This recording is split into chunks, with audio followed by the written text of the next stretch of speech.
court documents from Natchez, Mississippi reveal something that historians avoided discussing for over a century. A child barely pasted his 12th birthday held absolute authority over 247 human beings. The overseer's ledger, discovered in 1989 behind a courthouse wall during renovations, contains detailed records of daily operations spanning 18 months. Every entry signed in a practiced, careful hand that belonged to someone who hadn't yet reached his 13th year. What makes these documents particularly disturbing isn't their existence, but what they meticulously document punishment methods so calculated, so systematic that experienced plantation managers from neighboring estates reportedly refused to visit the property. The local sheriff's correspondence, sealed for 93 years by court order, references practices unsuitable for civilized discussion and concerns that cannot be addressed through conventional legal channels. Before we continue with the history of Riverside Plantation and Theboe who ruled it, make sure you resubscribed to this channel and hit that notification bell, because what you're about to hear has been deliberately omitted from historical records. Also, leave a comment telling us what state or city you're listening from. Now, let's uncover what really happened when a child inherited absolute power. The spring of 1855 transformed Natchez society in ways that wouldn't be fully understood until decades after the war ended. Natchez stood as one of the wealthiest cities in America before the war. Its prosperity built on cotton and a labor of thousands who had no choice in the matter. The bluffs overlooking a Mississippi River held dozens off-grand estates, each competing to demonstrate greater refinement and prosperity than their neighbors. Riverside Plantation occupied 700 acres of prime bottomland, producing cotton that fetched premium prices in New Orleans and Liverpool. The Hargrove family had established themselves among Natchez elite through 3 generations of careful marriages and shrewd land acquisitions. Thomas Hargrove commanded respect, not through inherited position but through reputation. He ran his operation with mechanical efficiency, maintaining detailed records of every aspect of production. His wife, Caroline, came from Charleston with connections that opened doors throughout the South's commercial networks. Together, they built Riverside into one of the region's most profitable enterprises. Their son, William Hargrove, seemed unremarkable to most who encountered him. He attended lessons with a tutor shared among several planter families, showing particular aptitude for mathematics and memory. Other children his age found him odd. He preferred observing adults conduct business rather than playing, and he could recite production figures and commodity prices with unsettling accuracy. His father occasionally brought him to estate management meetings where the boy would sit silently in the corner, absorbing every detail of negotiations and operational discussions. The household staff noted certain tendencies. William watched people with an intensity that made them uncomfortable, studying reactions and expressions as if cataloging information for future reference. He never raised his voice or showed obvious emotion, maintaining the same neutral expression, whether witnessing punishment or receiving praise. The overseer, Jacob Stanton, mentioned to other plantation managers that Theboe had an unnatural interest in discipline and would sometimes appear at quarters without explanation, simply watching. February of 1855 brought a fever epidemic that swept through Natchez with devastating speed. The Harroves had been visiting relatives in New Orleans when news reached them that Thomas had fallen ill. He died within 3 days, followed by Caroline 5 days later. William, who'd remained at Riverside under his tutor's supervision, received word that he'd become an orphan before his parents' bodies arrived home for burial.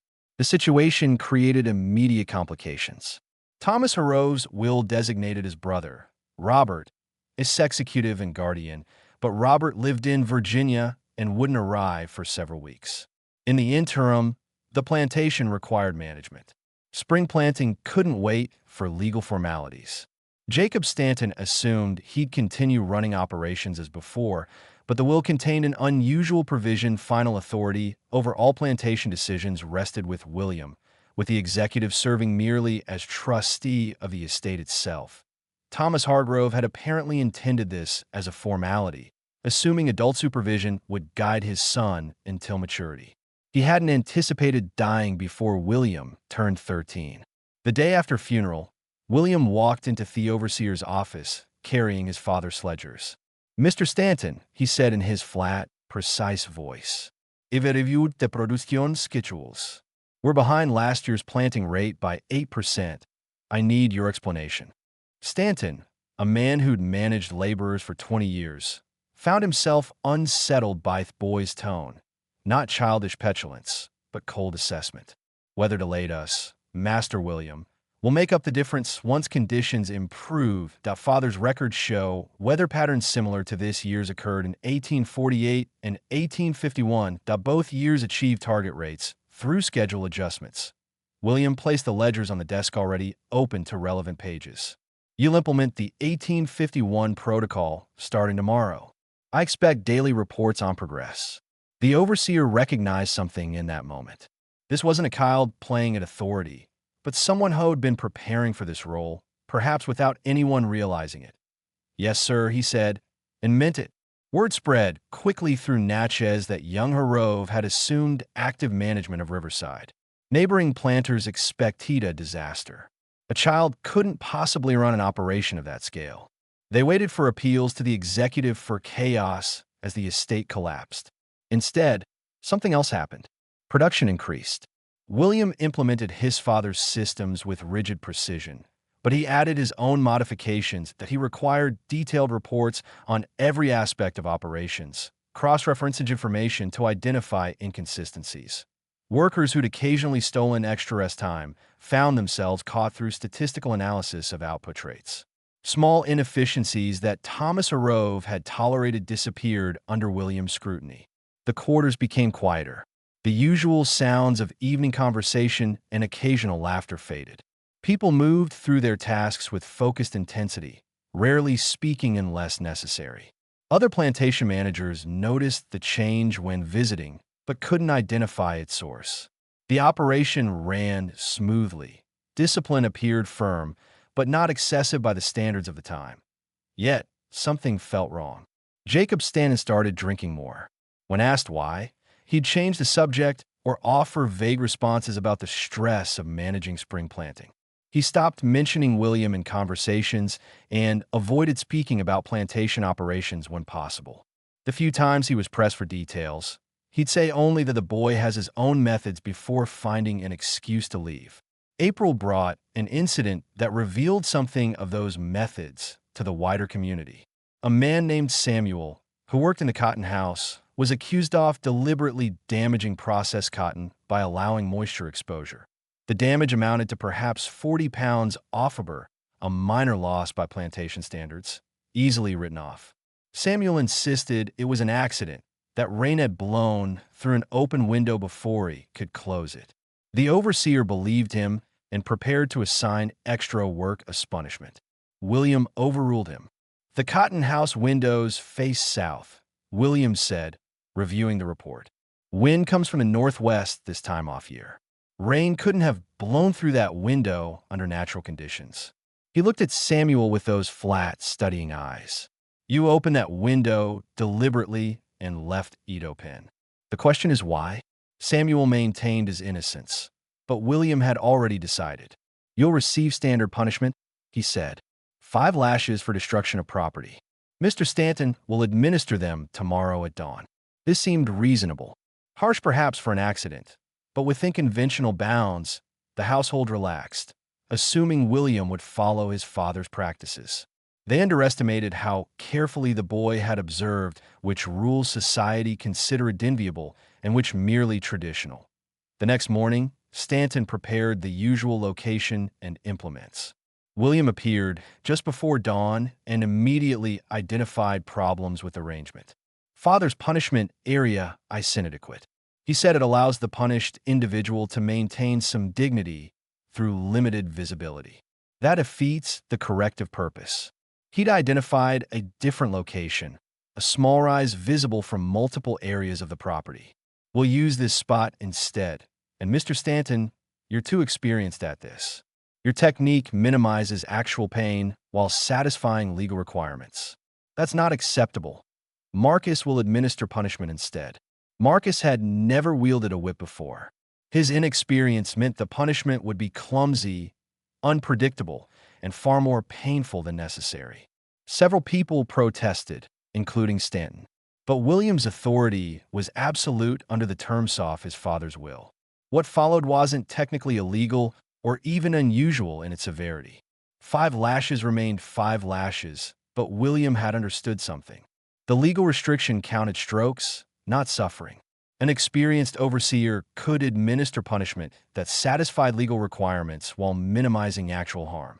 An inexperienced hand made each stroke an unpredictable agony. Samuel survived, though he required 3 days to recover enough for light work. The incident might have ended there, except William wasn't finished. He announced a new policy from now on. Anyone receiving punishment would have the resulting lost work time deducted from their monthly allowances of food and supplies. Samuel's 3 days off recovery meant his rations were cut by 10% for the month. Again, nothing technically illegal. Planters had broad authority over resource distribution, but the compound effect transformed minor punishment into ongoing suffering that rippled through a family. Samuel had a wife and 2 small children. The reduced rations affected all of them. Other planters heard about the incident and dismissed it as a child's excessive response to his first management challenge. William would learn moderation with experience. They assured each other. They completely misunderstood what they were witnessing. The boy hadn't lost control or acted from emotion. He'd carefully analyzed the situation and identified a gap between legal restrictions and actual practice, a space where he could operate with impunity. More importantly, had discovered that compound consequences, each individually defensible, could create effects far exceeding their apparent severity. He began exploring that space systematically. Through late spring and into summer, William refined his approach to plantation management. On paper, everything appeared conventional. Punishment rates remained average for the region. Production meter exceeded targets. No unusual incidents drew official attention. But the character of daily life at Riverside changed in ways difficult to articulate to outsiders. William had realized something that other planters either didn't recognize or chose to ignore. Most plantation rules existed not for management efficiency, but for the psychological comfort of the owners. His father had maintained certain practices because they allowed him to see himself as a reasonable man running a necessary operation. William felt no need for that self-deception. He followed the letter of every law and custom while systematically eliminating anything that served only to ease consciences. The result was a place where everything legal was done with mechanical efficiency, stripped of any tempering mercy. He eliminated his father's practice of allowing people to visit family members on neighboring estates on Sunday afternoons. Nothing required such visits. They were courtesy, not obligation. William saw them as inefficient use of time and potential security risks. The policy ended. He implemented what he called efficiency monitoring, requiring detailed reports on time spent on every task. If someone took longer than the calculated average, they received reduced rations proportional to the lost productivity. The system was mathematically precise and utterly merciless. It made no allowance for age, illness, or varying skill levels. He discovered that morning wake times were customary rather than legally mandated. He moved the schedule 30 minutes earlier. When people struggled with the darker mornings, he hinted their reduced early productivity and docked their allowances accordingly. The compound effect, less sleep leading to reduced performance, leading to reduced rations leading to weakness, never appeared in any single rule, but devastated those caught in the cycle. Jacob Stanton tried to intervene multiple times. Each conversation followed the same pattern. He'd present a concern. William would ask him to identify which specific rule was being violated, and Stanton would find himself unable to point to anything technically wrong. The boy was too careful for that. It's the spirit of the thing, Stanton finally said in frustration. These practices, even if they're not illegal, they're not how decent people operate. William looked at him with those emotionless eyes. Mr. Stanton, please identify the legal or customary standard I am violating. If you cannot do so, This conversation is wasting time that should be spent on plantation operations. The overseer began making inquiries about positions elsewhere. Other plantations seemed less profitable, less well organized, but the managers seemed able to sleep at night. That was worth something. News reached neighboring estates in fragments. Odd stories that seemed exaggerated. Surely, a man disciplined for singing while working, charged with creating disturbances, that a woman who asked for medical attention for a sick child, forced to choose between keeping her rations or receiving care because visiting the doctor meant lost work time. And William's efficiency rules permitted no exceptions, that a boy who developed a limp, punished not for the injury itself, but for reduced productivity until the injury healed, creating a spiral where the stress of punishment delayed healing. Each incident investigated individually revealed nothing illegal. William was meticulous about that. But the pattern emerging from their combination was something new.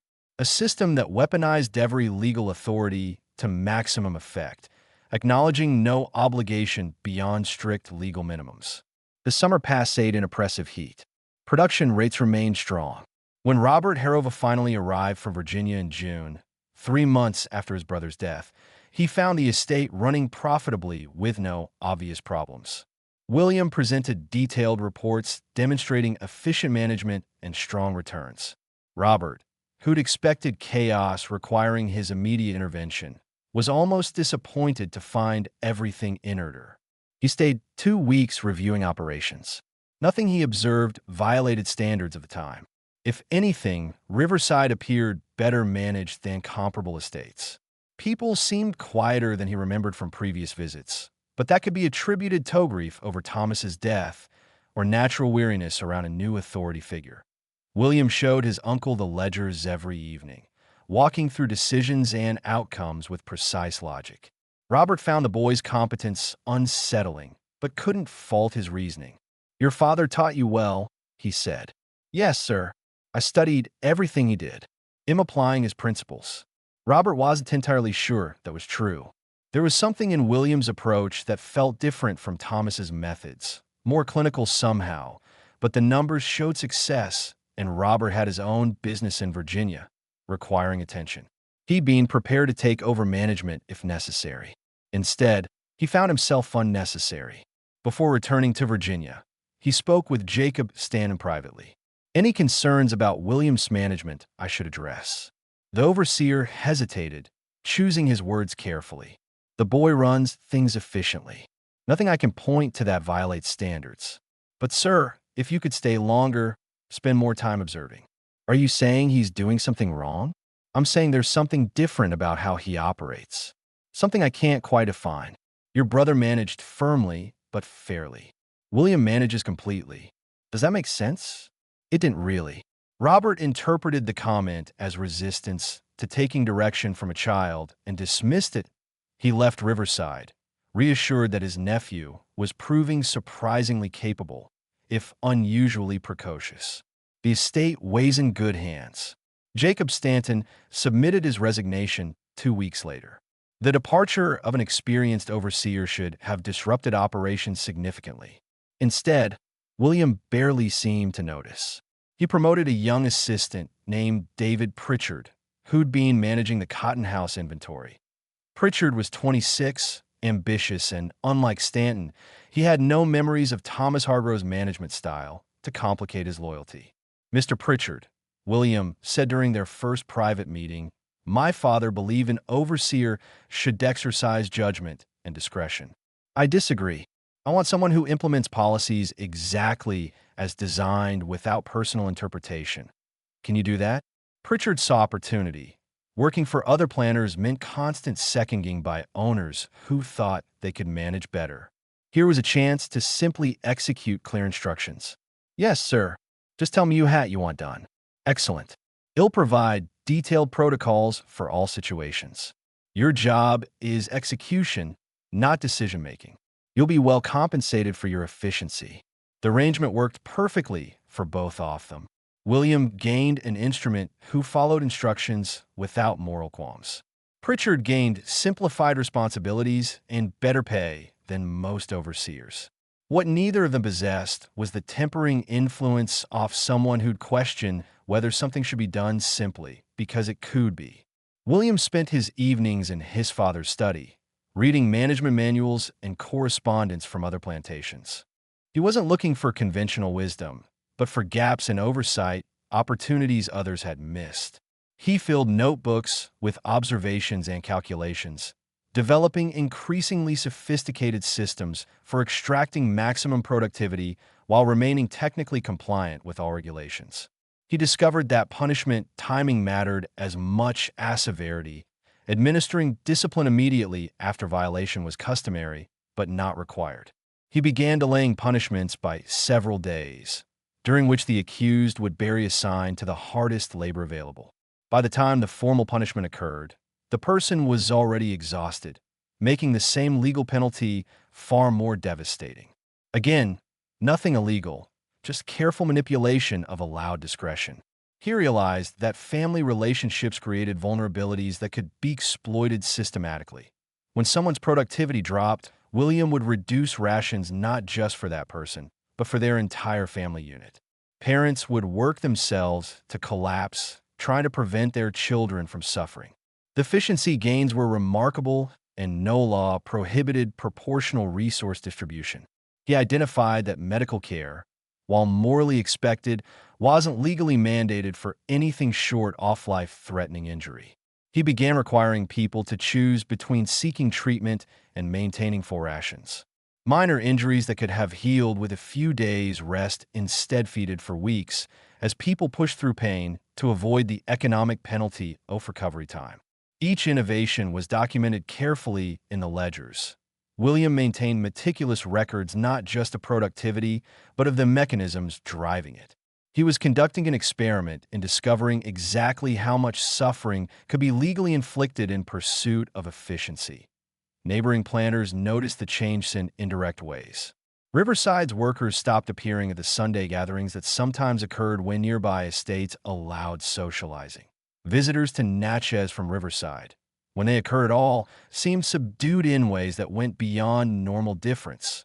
Traders who dealt with multiple plantations mentioned that conversations with Riverside's people felt different, briefer, more cautious, like speaking with prisoners rather than laborers. But when planters discussed concerns in their private clubs, they couldn't articulate anything concrete.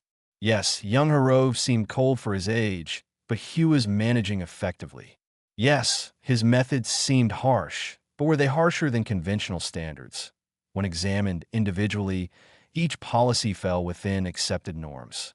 The cumulative effect was harder to define, existing more as an impression than a fact. Some attributed the atmosphere to William's youth. Perhaps workers were unsettled by taking orders from a child and would adapt with time. Others suggested that losing both parents had understandably affected the boy's temperament. A few recognized something darker, but convinced themselves it would moderate as William matured. They were wrong about that.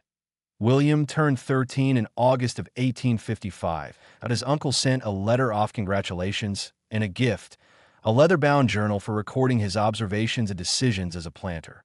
William began using it immediately, filling pages with detailed analyses of human behavior under varying conditions of stress and deprivation. The entries read like scientific observations, clinically documenting cause and effect, with no trace of empathy or moral consideration. The harvest season approached, traditionally the most intensive period of plantation operations. This would be William's first harvest, managing independently from start to finish. He'd been planning for months, developing strategies to maximize output while exploiting every legal authority at his disposal. What emerged that fall would finally force the broader community to confront what was happening at Riverside. Not because William violated any laws, but because his absolute adherence to them created something that violated every unspoken limitation civilized society relied upon. September arrived with the urgency that always accompanied harvest season. Cotton prices in Liverpool had reached 5-year highs, creating tremendous pressure for maximum production. Other planters extended work hours and intensified their demands, knowing their workers could endure a few weeks' offership for exceptional profit. William saw the same opportunity, but understood it differently. He'd calculated that the harvest period represented a unique window. The carton needed picking within a specific time frame or would be lost. This created leverage. The crop's value was so great that almost any temporary measure could be justified as economically necessary. Laws and customs that might normally apply could be suspended just for the harvest without setting permanent precedents. Other planners had made similar calculations for generations. The difference was they imposed limits based on what they could morally justify to themselves. William had no such constraints. He implemented what he called surge protocols detailed in his journal with mathematical precision. Work hours extended to the maximum daylight allowed. Rest periods were reduced to technical minimums. Food rations were redistributed to provide more calories to the most productive workers, less to those who couldn't maintain pace, creating Darwinian pressure to exceed physical limits. The innovation that shocked even David Pritchard was the family accountability system. William organized people into family units and measured their collective output. If any family member's productivity dropped below target, the entire unit's rations were reduced proportionally. This created intense internal pressure. Parents, children, siblings, all desperately monitoring each other's performance, knowing that one person's weakness would harm everyone they loved. That a woman named Hannah had a daughter, maybe 7 years old, who became ill with a fever during the second week of harvest. Hannah faced an impossible choice under William's efficiency rules. Keep working at reduced effectiveness while worrying about her child, or take time to provide care and trigger the family productivity penalties. She tried to do both, working the fields while the girls stayed alone in their cabin, but her distraction showed in her output. William reviewed the numbers and implemented his protocol. The family's rations dropped by 15%. Hannah's husband, Robert, worked himself to exhaustion trying to compensate, picking cotton until his hands bled. Their other 2 children, both under 10, were added to the field crews to boost family productivity. The 7-year-old, still feverish, was brought to the edge of the field so Hannah could check on her during the brief rest periods. The child's condition worsened. Hannah begged for permission to take her to the doctor in Natchez. William consulted his protocols and explained the choice. She could make the trip, but the lost work time would trigger additional family penalties and medical expenses would be deducted from future rations, or she could continue working, and if the child's condition became life-threatening, which he would determine based on clearly defined symptoms, he would authorize medical care at a state expense. This was the cruelty of William's system. Every choice was technically available, but each came with calculated consequences that made the humane option nearly impossible to choose. Hannah kept working. The 7-year-old died on the 4th day of her fever. William recorded the death in his ledger with clinical precision. Harvest day 16. Family unit age 12 reduced by 1 juvenile non-productive member. Minimal impact on unit efficiency. Medical expense avoided $8.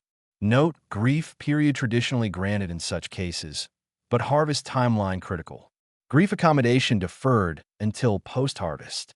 Hannah received 2 hours to bury her daughter, then returned to the field because the alternative was watching her surviving children starve. Word of this incident spread to neighboring estates despite William's attempts to restrict communication. The planters' reaction was complex. Everyone understood that harvest season required hard choices, that operations couldn't stop for every individual tragedy. Deaths occurred on all estates. That was the brutal reality of the system.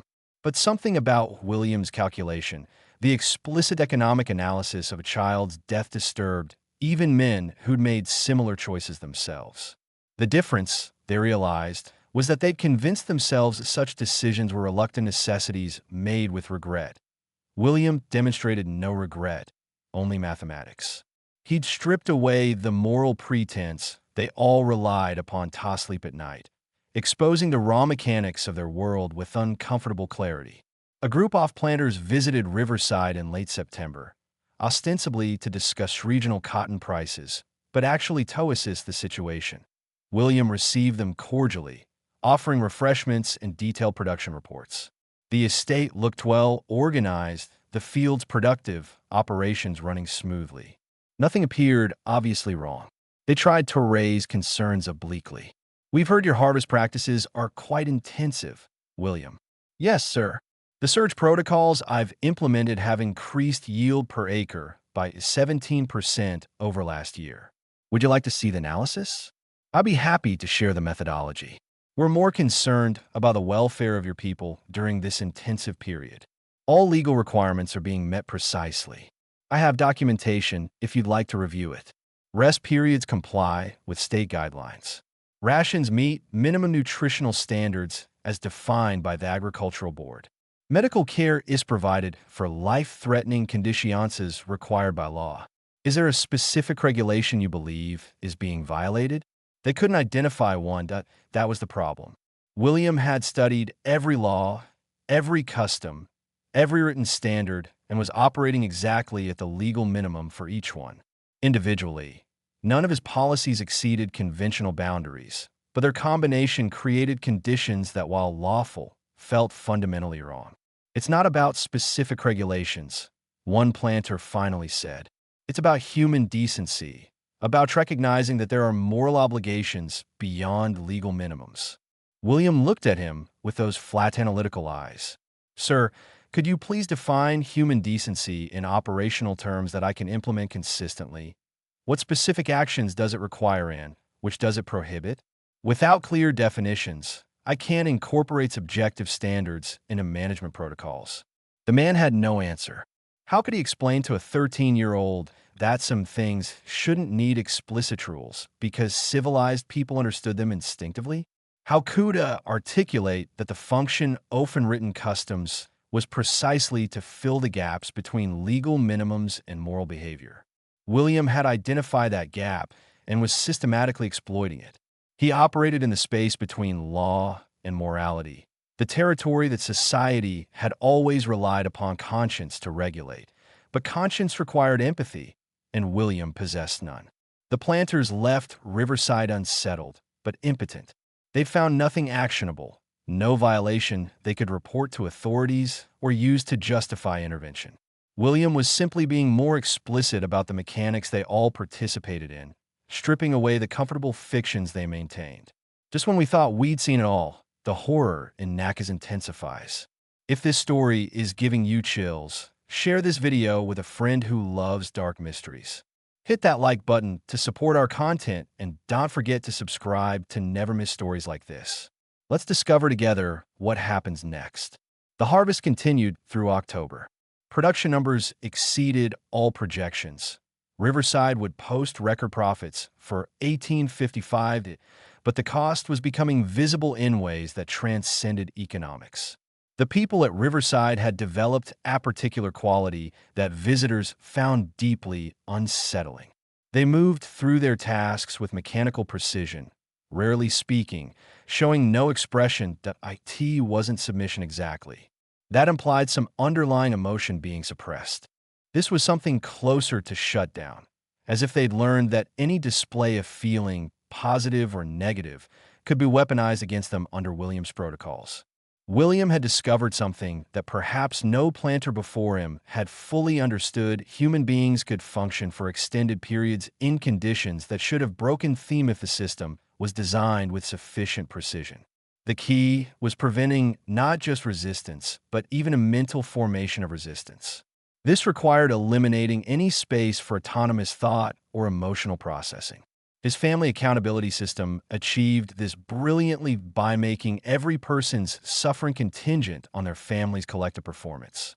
He ensured that everyone spent their mental energy monitoring and pressuring each other rather than considering their own circumstances. A person who might have contemplated resistance would instead focus on ensuring their child or spouse didn't trigger group penalties. He'd also realized that unpredictability was a powerful control mechanism. His protocols appeared to follow clear rules, but William exercised discretion in their interpretation, applying them inconsistently in ways that seemed arbitrary.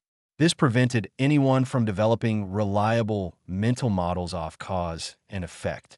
They couldn't learn to avoid punishment, because the relationship between action and consequence was deliberately obscured. One of his most effective techniques was requiring detailed confessions when productivity dropped. If someone's output fell below target, they were required to appear before William and explain why. The explanation had to be detailed and specific. Vague responses triggered additional penalties, but any reason they provided would be analyzed and used against them. That if someone said they were tired, William would note they'd admitted to lacking necessary vigor and assign them to lighter duties with reduced rations appropriate to their diminished capability. If they cited illness, he'd require medical documentation at their expense.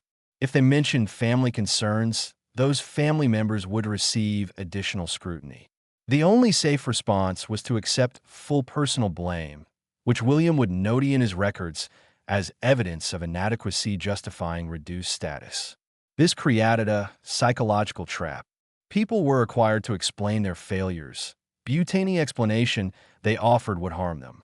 The exercise served no practical purpose beyond demonstrating their absolute lack of control over their own narrative. David Pritchard, the overseer, had initially thought implementing William's protocols would be straightforward. Just follow the detailed instructions. He'd underestimated how difficult it would be to enforce systems designed explicitly to maximize suffering within legal bounds. He found himself lying awake at night, replaying the day's events, and struggling with what he was participating in. He tried raising concerns once. "Sir, the family accountability system, I understand its efficiency benefits, but it's creating situations where people are punishing each other, monitoring each other constantly. It's turning family bonds into a source of stress rather than support." William nodded thoughtfully. "Yes, exactly. That's the design. Family relationships represent potential resistance networks, emotional connections that could enable collective action. By weaponizing those relationships, we transform them from threats into control mechanisms. The people maintain their family structures, which prevents the despair that would reduce productivity. But those structures now serve our management purposes. Elegant, isn't it?" The boy spoke about human relationships with the detachment of an engineer describing machine components. Pritchard realized William didn't lack understanding of how people functioned. He understood perfectly. He simply felt no moral obligation beyond what law required. "But sir, doesn't it concern you that people are suffering in ways that go beyond what's necessary for operations?" "Define necessary, Mr. Pritchard. If suffering increases productivity, which the data clearly shows it does, then it's operationally necessary. Are you suggesting we should sacrifice efficiency for sentiment that would be rational?"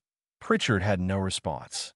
The logic was airtight if you accepted its fundamental premise that productivity was the only value that mattered, that people were merely instruments for generating it. William had accepted that premise fully without reservation and was implementing its implications with perfect consistency. The overseer continued his duties, but began documenting William's protocols in private notes, sensing that someday someone would need to understand what had happened at Riverside. He couldn't stop it, but perhaps he could at least preserve evidence. November arrived, with the cotton harvest nearly complete. Riverside would show exceptional returns with production up 23% over the previous year despite losing 3 months to Thomas Hargrove's death and the management transition. By any economic measure, William's first season as plantation manager was a remarkable success, but the human cost was becoming visible evento those who tried to ignore it. People from Riverside, when they occasionally appeared in Natchez for necessary business, looked haunted in ways that went beyond physical exhaustion. They moved with a particular cautiousness, as if constantly anticipating observation and judgment. They avoided eye contact and spoke in brief, careful sentences, volunteering no information beyond what was explicitly requested. Traders who dealt with multiple estates mentioned that something had changed at Riverside. They couldn't define it precisely. The people there weren't rebellious or obviously mistreated by the standards of the time, but interacting with them felt wrong, like speaking with people who'd learned that any word might be used against them, that any human connection could become a liability. Some townspeople began refusing to trade with Riverside, claiming vague objections or scheduling conflicts. They didn't want to articulate their real concern that witnessing the results of William's management made them complicit in something they couldn't defend, even to themselves. A Methodist minister, Reverend Thomas Clark, tried to visit the estate to conduct religious services was traditional on many plantations. William received him politely and explained that while people were free to worship as they chose during their allotted rest periods, estate time could not be devoted to religious activities, services, if the Reverend insisted on conducting them, would need to occur after dark and would count against workers' sleep time. But William, the Reverend, protested. Religious instruction is customary and considered morally necessary. Your father always permitted Sunday services. Father permitted many things that weren't operationally optimal. I'm sure you understand, Reverend, that I have a responsibility to manage this estate efficiently. If people choose to sacrifice their rest time for worship, that's their decision. But I want subsidized religious activities with productive hours. Clark left shaken. He dealt with planters who were indifferent to their workers' spiritual welfare, even some who were openly hostile to religion. But William wasn't hostile. He was simply indifferent in a way that was somehow more disturbing. He didn't object to worship. He just calculated its cost and declined to pay it. The Reverend began making inquiries about whether William's guardianship could be challenged. He found that legally everything was in order. The will was clear. Robert Harrove had reviewed operations and found no problems, and William hadn't violated any laws that would justify court intervention. The system had no mechanism to address what was happening because what was happening operated entirely within the system's rules. December brought the year's end, and with it, accounting season. William prepared detailed financial reports for his uncle, documenting Riverside's exceptional performance. The estate had generated 37% more profit than the previous year, an extraordinary achievement that would cement William's reputation as a management prodigy. He wrote to Robert Harrove, "The surge protocols implemented during harvest proved highly effective. I recommend considering similar approaches for next year's operations. I have documented all procedures and would be happy to share a methodology with other estate managers in the family's network." Reading that letter, Robert felt deep unease despite the impressive numbers. Something about his nephew's tone, the clinical description of procedures and protocols, suggested that William viewed plantation management as a purely technical challenge devoid of moral dimensions. Robert had seen similar attitudes in men who'd lost their humanity through years of participating in a brutal system. It disturbed him to see it in a 13-year-old who'd been managing independently for less than a year. But what could he do? William was family. The estate was profitable, and technically everything was legal. Robert convinced himself that his nephew's coldness was just adolescent awkwardness, that maturity would bring wisdom and compassion. He'd tell himself that for years, long after evidence made it impossible to believe. As 1855 ended, Riverside Plantation stood as a financial success and a moral catastrophe. William Hargrove had proven something that perhaps shouldn't have been proven, that a system with sufficient legal authority and no moral constraints could reduce human beings to purely instrumental existence, stripping away everything that made life worth living while keeping them alive and not to be productive. The next year would reveal just how far that system could be pushed before something finally broke. January of 1856 brought cold unusual for Mississippi. Frost appeared on the field for the first time in several years, and temperatures dropped low enough that people needed more substantial clothing than their summer weight garments provided. This created a problem under William's resource management protocols. Clothing disbursement occurred on a fixed schedule, once in March, once in September. The unusual cold arrived between scheduled distributions, requiring discretionary allocation, that William's father would have provided extra garments as needed. William saw an opportunity for another experiment. He announced that supplemental cold weather clothing would be available through a work credit system.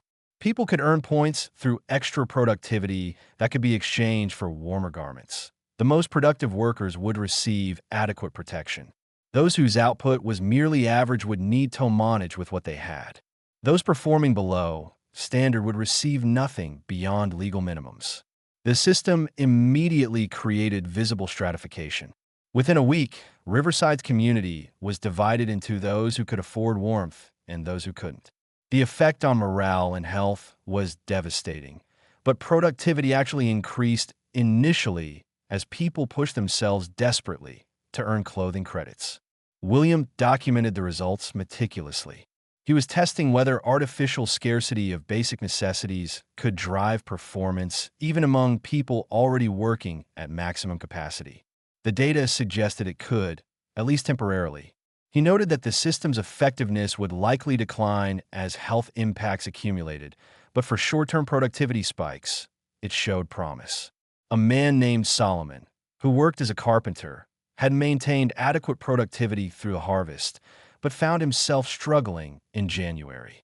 He was 53, old by standards of the time and place, and a cold affected him severely.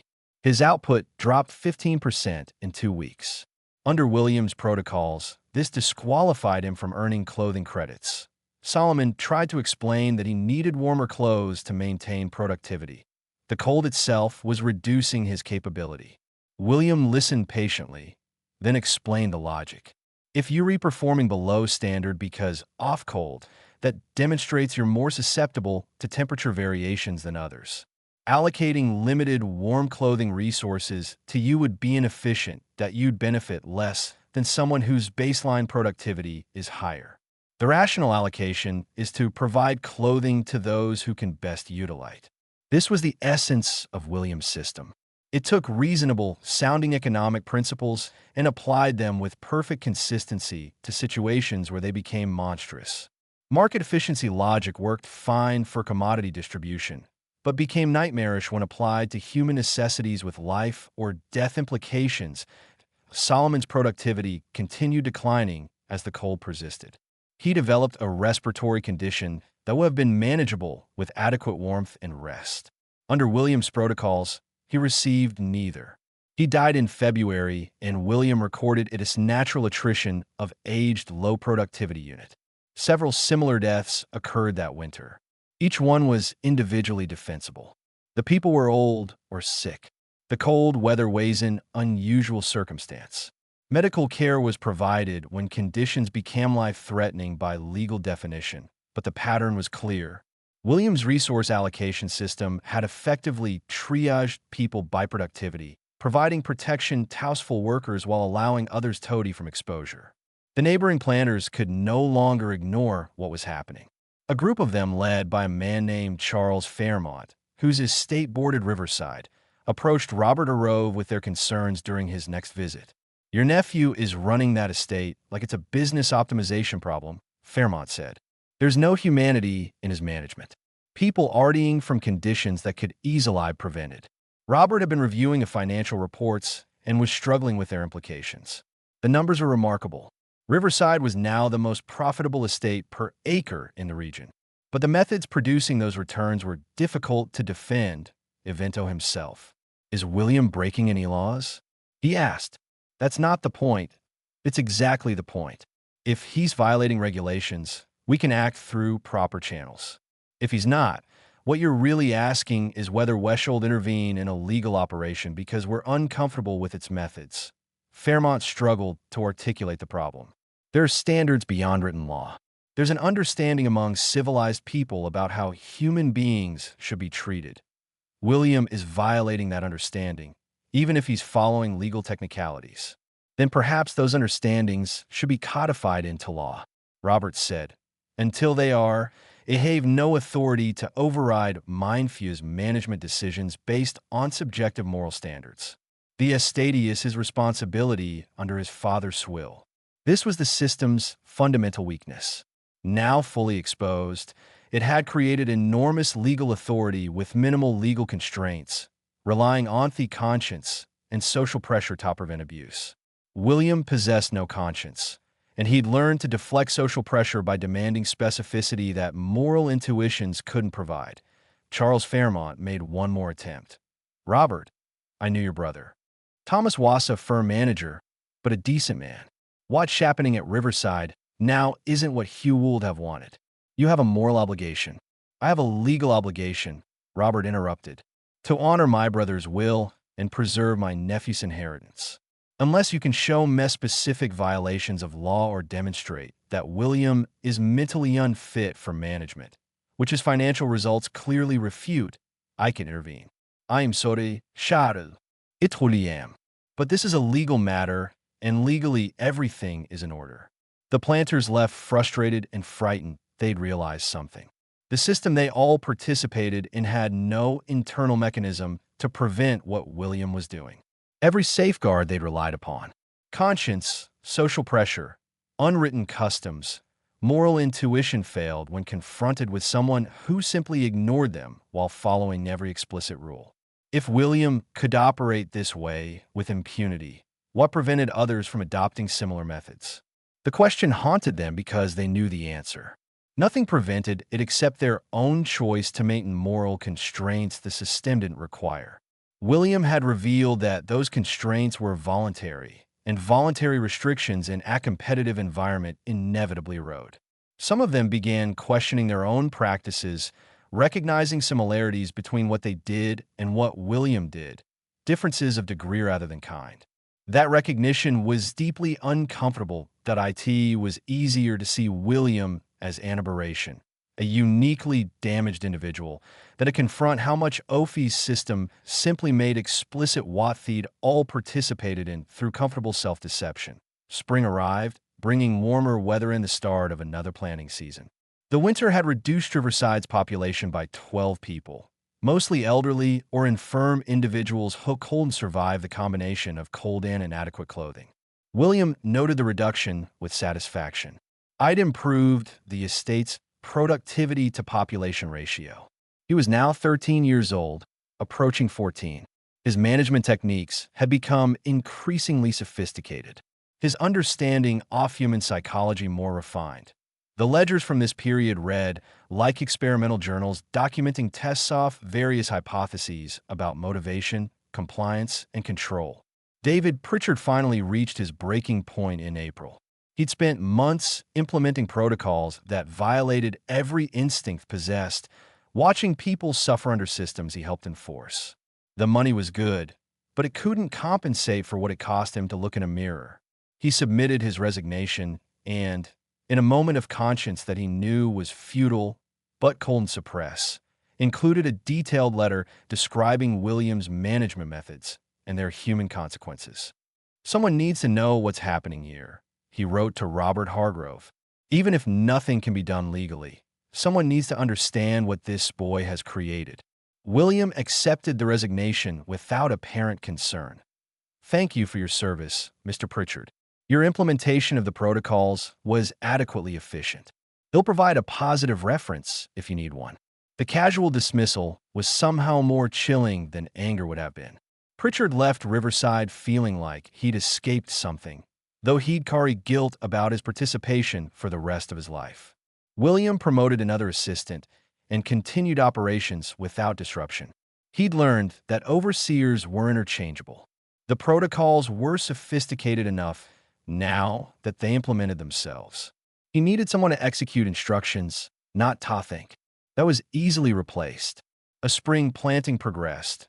Whispers about Riverside spread through the regional network of estates.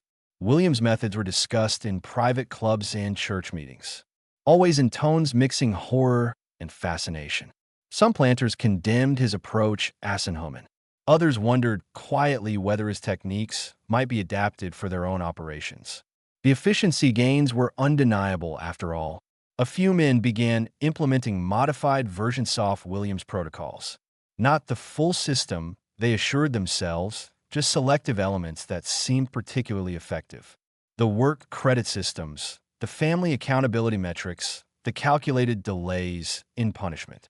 They told themselves they were applying these tools humanely with proper moral constraints. William had proven the techniques worked. They would use them more responsibly. This was perhaps his most lasting impact. He'd introduced methods that once demonstrated as effective would inevitably spread through a competitive system despite moral objections. Other planners might lack his systematic coldness, but economic pressure would push them towards similar practices.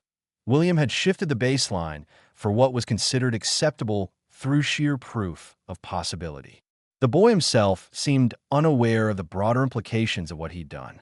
He focused on his estate, refining his protocols, achieving ever higher productivity numbers.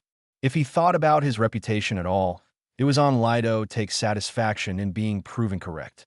His methods worked, and efficiency was its own vindication.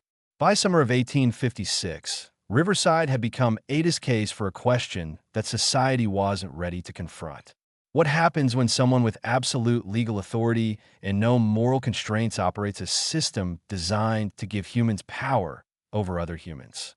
William had provided an answer documented in meticulous detail across hundreds of ledger pages. The answer was worse than anyone wanted to believe possible. The full scope of William Horrifying's operations at Riverside wouldn't be understood until long after the system that enabled them collapsed. When the war came in 1861, William was 19 years old and had been managing the estate for 6 years.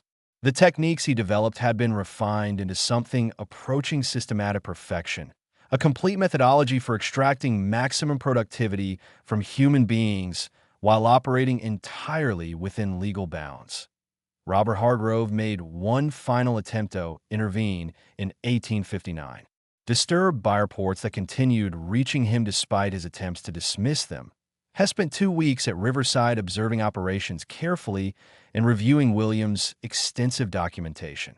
What he found was financially successful and legally impeccable. It was also profoundly disturbing in ways Hess struggled to articulate. "William," he said during their final conversation before returning to Virginia, "I can't point to any specific regulation you're violating, but there's something fundamentally wrong with how this estate operates. The people here aren't living. They're merely surviving. There's no joy, no hope, no dignity. That has to matter." William looked at them with those same emotionless eyes he'd had as a child now in a young man's face. "Uncle Robert, I appreciate your concern, but I've been entrusted with managing this property profitably within all legal constraints. That's precisely what I'm doing. If you believe the legal constraints are insufficient, I'd encourage you to advocate for different laws. But I can't manage based on subjective feelings about dignity or hope. Those concepts aren't operationally defined." Robert left knowing he'd failed. His nephew had become something he couldn't fully comprehend. A person who understood human nature with perfect clarity, but felt no obligation beyond law and efficiency. It was like watching someone perform complex moral mathematics while completely lacking the underlying axioms that gave the equations meaning. The war disrupted everything. Of course, William joined a Mississippi regiment in 1861, leaving Riverside under temporary management. He served as a logistics officer, applying the same methodical approach to military supply chains they'd used on the plantation. His efficiency was noted in multiple reports. His coldness was remarked upon by fellow officers who found him unsettling to work with. He survived the war and returned to find Riverside in chaos. The system he'd built had collapsed, not through internal revolution, but through external force. The people he'd managed with such calculated precision were gone. Some fled. Others simply disappeared into the confusion of war and reconstruction. The state itself was damaged. The infrastructure deteriorated, the records scattered. William attempted to rebuild through the 1870s, but the new labor system didn't permit the absolute control he'd previously wielded. Sharecropping still provided significant authority, but the relationship was contractual in ways that limited his options. He struggled to adapt, finding the negotiated relationships frustrating. After years of unilateral control, he never married, never formed close relationships. People who dealt with him in business noted his competence, but found him impossible to connect with on any human level. He lived alone in the main house at Riverside, managing steadily declining operations until his death in 1897 at age 55. The estate was sold shortly after the house eventually demolished, the land divided. By the early 1900s, few people remembered the Horrifying family or knew what had occurred at Riverside during the 1850s. The detailed ledgers William had maintained, The documentation of his systematic experiments in control and suffering were stored in courthouse archives and largely forgotten. When the ledgers were discovered during courthouse renovations in 1989, historians struggled with how to interpret them. The documents clearly showed sophisticated management techniques, detailed record-keeping, and remarkable efficiency. They also documented systematic cruelty operating entirely within period-appropriate legal bounds. How should history judge someone who never technically violated the rules, but used them to create something monstrous? The academic debates continue. Some historians see William Hargrove as an extreme aberration, a psychologically damaged individual whose methods were unique to his particular pathology. Others argue he was more representative than comfortable, that hesitantly implemented with unusual consistency and documentation what the system fundamentally permitted and even encouraged. His methods were shocking not because they were unprecedented, but because he stripped away the moral pretenses that made the entire structure tolerable to its participants. The people who lived through his management left few direct records. Oral histories collected during the Depression years include fragments of stories passed down through families, vague references to the Boy Master, and the cold years at Plantation, somewhere near Natchez. The accounts are brief and reluctant, as even decades later, the memories were too painful for detailed recounting. One elderly woman interviewed in 1936 mentioned that her grandmother had lived through the time when the child ran things. When pressed for details, she said only grandmother never spoke of it directly. She'd say that they learned to stop feeling, stop thinking, just move through each day like it was something separate from living. She said the worst part wasn't the hardship. She'd known hardship before and after.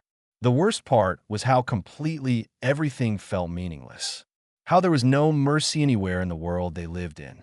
It was like being alive, but with all the reasons for being alive removed. That description perhaps captures William Hargrove's achievement better than any ledger. Could he created conditions where life continued, but stripped of everything that gave it value or meaning, reduced to pure instrumental existence? He proved it was possible to do this within legal constraints with methodical precision, and that the system had no effective defense against someone willing to push every authoritato its absolute limit. The buildings are gone now. The land where Riverside Plantation stood is divided among several farms with no markers indicating what occurred there. Local historians know the basic story, but it doesn't appear in tourism materials or regional histories. It's too complicated, too uncomfortable, too difficult to explain in ways that don't raise questions about systems and structures that extended far beyond one damaged boy's particular cruelty. What remains is a warning embedded in courthouse documents and obscure academic papers. Legal systems can't rely solely on moral intuition to prevent abuse. Every grant of power needs explicit constraints, not just because people might be evil, but because systems can be operated with perfect legality by those who lack any moral foundation beyond what law requires. William Hargrove proved that at age 12, and the proof is documented in his careful handwriting across hundreds of soft ledger pages that almost no one reads anymore.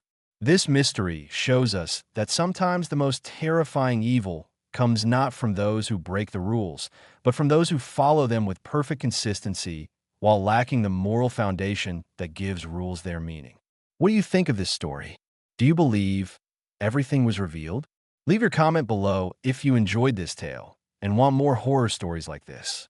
Subscribe, hit the notification bell, and share with someone who loves mysteries. See you in the next video.